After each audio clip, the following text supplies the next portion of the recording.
Hey guys, welcome to my channel. Just bought this 2005 Victory Hammer. What you see is exactly the way I bought it. He had this windshield on it, which I kind of like it. We'll see how it does with wind. I've only ridden this bike up and down the street once, so today I'm going to give it a decent go through. And instead of just a review, I'm going to be comparing it to my 2009 Harley Davidson Softail Springer CVO Screamin' Eagle. It's got the 110 cubic inch, I think is 1803 cc's, and this is 100, so that should be somewhere around 1630, I think. I think they weigh about the same, about 700 pounds. So it'll be interesting to see how they compare with each other. Most thing I'm interested in is to see if there's much performance difference, because I think the Screamin' Eagle runs pretty good, but I really expect this to run good too. So we'll get to it here in just a bit. This bike has the header on it. I'm assuming it's dyno tuned with that. My CVO does as well. It's got the Vance and Hines big radius, and it's with the Screamin' Eagle tuner, and it was dyno tuned also. So it'll be interesting to see if they match up close. The previous owner just recently put a new rear tire on it. It's a Marathon Ultra 888, and it's a 260 18. I think the original factory tire was a 250, so that's a good addition. Something else I noticed is it has Brembo brakes on it. I'm assuming those were factory originals, so that's a definite plus. And a single Brembo on the rear. Okay, so the first thing I noticed is, when sitting on it, is that it's very similar to the Springer, Harley Springer. Low seat height, forward controls, of course. This seemed a little more compact, meaning I feel closer to the bars and a little closer to the forward controls. In other words, my knees are not as stretched out like the Harley would be, more like that. Not uncomfortable. I'm just trying to see the differences here. Okay, let's fire it up. Go for a ride. I don't know if you guys can hear this very well, but it sounds similar to a Harley. And that's probably, a lot of that has to do with the header he put on it. I can tell right away the clutch is a little harder to actuate. I just now noticed that.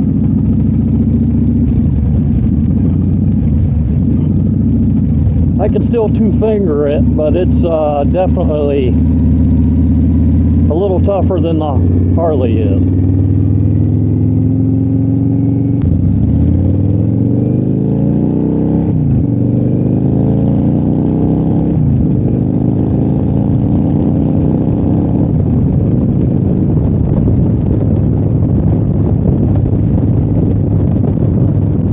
Hammer new was probably somewhere around 14 grand, and the 09 Harley Softail CVO, that guy, I bought it from the original owner. It only has like 4,000 miles on it, but he told me he was, by the time he bought the bike, paid the sales tax, of course, bought the Vance and Hines big radius header, bought the Screamin' Eagle tuner, had it dyno tuned. He was at $33,000. So just keep in mind throughout this comparison, this bike is less than half of the Harley.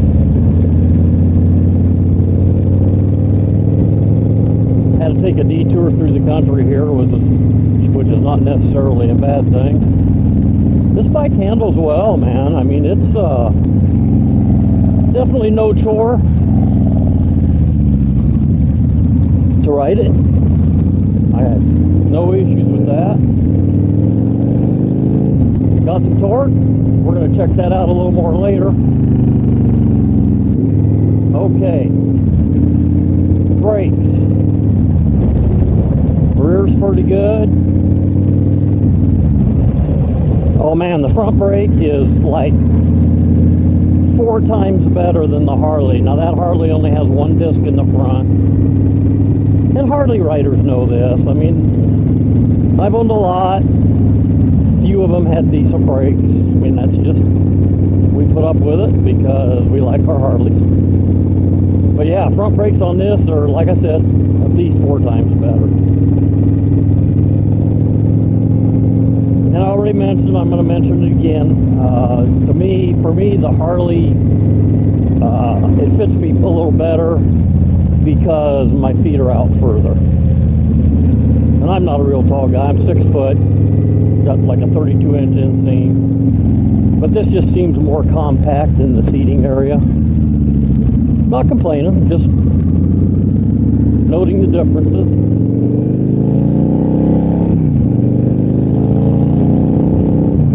So I'm shifting about 4,000 RPM, and that's another thing. The Springer, 33 grand, no tachometer.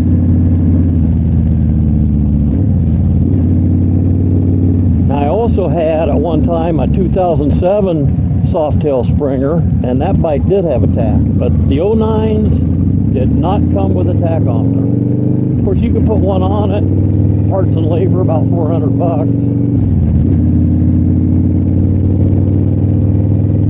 And another thing that's a pet peeve of mine, if you guys that have watched my channel, you've heard me talk about this before.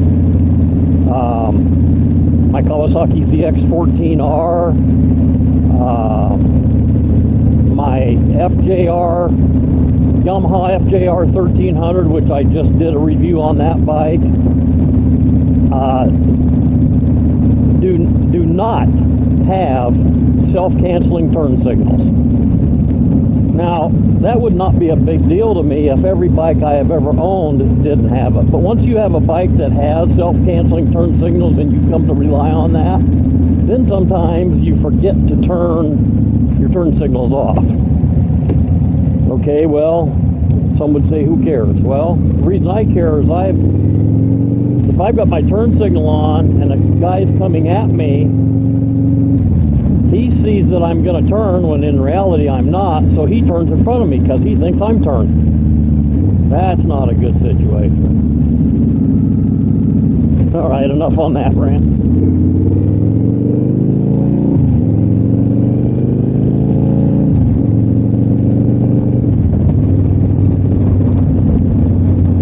It's fun to ride, guys. I can't lie about that. Feels real solid. We've gone over some pretty decent bumps on these back roads. Handles that well.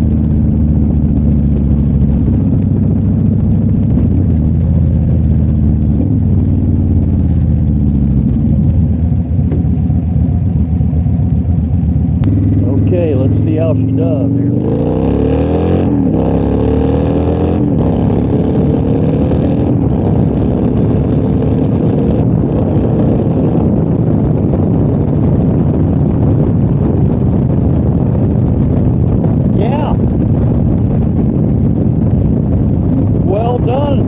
Victory. Guys, this would be a close match to that Screamin' Eagle 110. I'm telling you. I think both bikes weigh about the same. The Harley may be a little heavier. I think this is like just over 700, and I think the Springer may be 750. But you know what else I noticed right there is it seems like this may make more power at a higher RPM than the Springer does. Of course, it's hard for me to tell that without a tack on the Springer, but that would be kind of weird too, because that Screamin Eagle 110 has comes standard with the Screamin Eagle 255 cams, which you would think would make it be able to rev a little higher, get some more air in it. I always thought if I kept that bike, I've had it, this will be the second year, but I always thought if I kept that bike longer, I would recam it even bigger, because it just seems like when it drops off from power like right now, and I just think that engine's got more in it. Of course, you've got to worry about reliability whenever you start tinkering like that. Now this guy was like me. He was an older guy. I think if he had put a cam in this, he would have told me.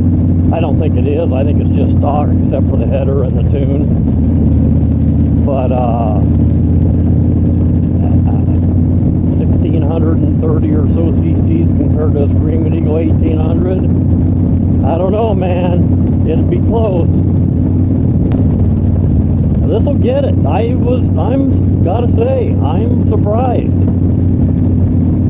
I kind of like the ride. What was the newer hammers? I think they went to 106.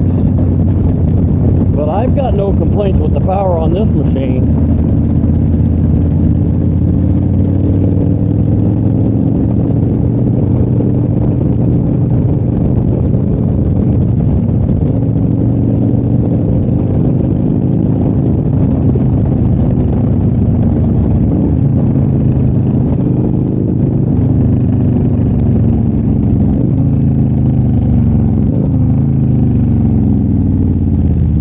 Higher speed cornering, you can feel that big fat tire on the back, but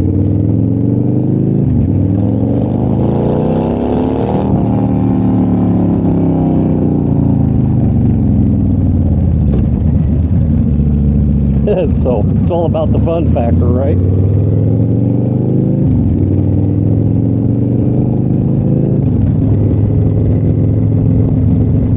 Now, if I had to choose between the two bikes, not including anything to do with the money or the cost or anything like that, I'd still choose the Harley.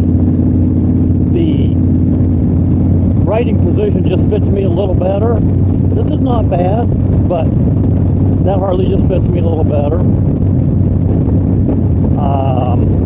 Of course, the sound of a Harley, I mean, to me there's no twin that sounds like a Harley. It is cammed a little, so it's got the little bit of the rough idle. I mean, you know, you just get more from a sensory perception. You get more, but Victory did a good job here.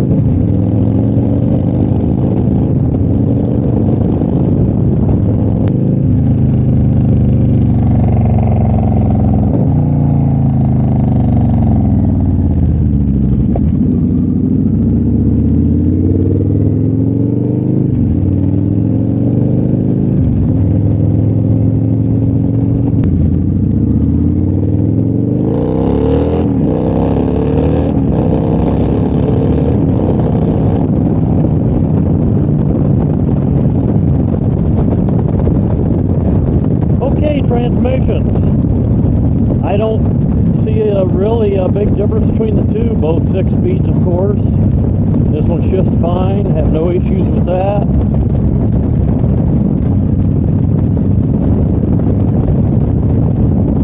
I don't hear much noise coming from the tranny or anything like that. Very positive shifts.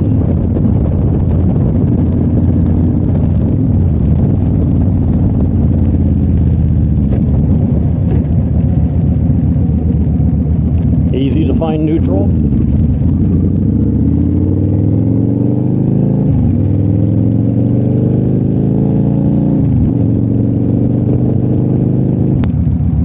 So back in the day, if I was looking at new bikes, 33 grand for a Harley, and I decided for the heck of it to go look at a Victory at 13 or 14 grand, whatever they were back in the 90s, or I mean back in the mid 2000s. Yeah, I get it.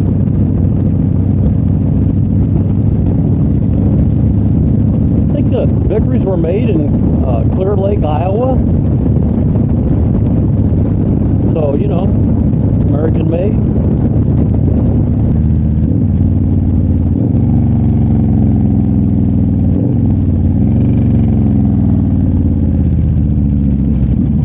Another thing I noticed that I almost forgot to mention was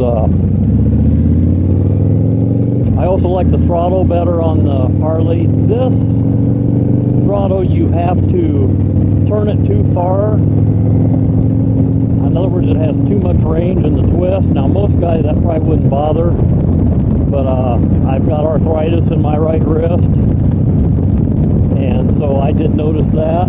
I have to turn it farther. It needs a little bit closer ratio throttle. Just have to grab it higher and twist it lower.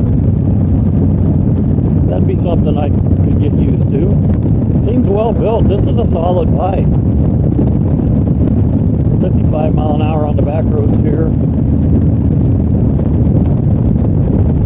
No issues.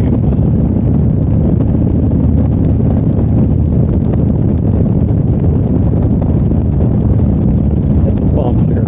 Oh, you couldn't hardly even tell they were there. Okay guys, I think I've covered about everything I could think of. Again, I certainly appreciate you watching, especially those that have hung in there with me till now. If you like this video or thought it was helpful, please like, comment. If you guys that have had experience with Victories, leave a comment, man. Always like to hear from guys that have the same type of bikes I do, or know of somebody that did. I think I've got 15 or 16 videos of different bikes on my channel now. Some of them aren't very long reviews because I didn't know back in the day, a few years ago, that I was going to be doing YouTube videos. I wish I would have, because there's 4 or 5 Harley Davidson CVOs on my channel. Kawasaki KZ 1300 6-cylinder, ZL 1000 eliminators on there, Kawasaki Ninja ZX14R, 2005 Goldwing, GL 1800. I still have that bike. I've got 3 playlists on my channel. Animals, 13 years of trail camming. Motorcycles, and then tractors and equipment. Got some reviews on like my stump grinder, leaf vac, you know, things like that. Snow blowers. So check it out if you like. And yeah, leave a comment. I try to answer them all. I really enjoy reading them. Again, thanks guys, I appreciate it.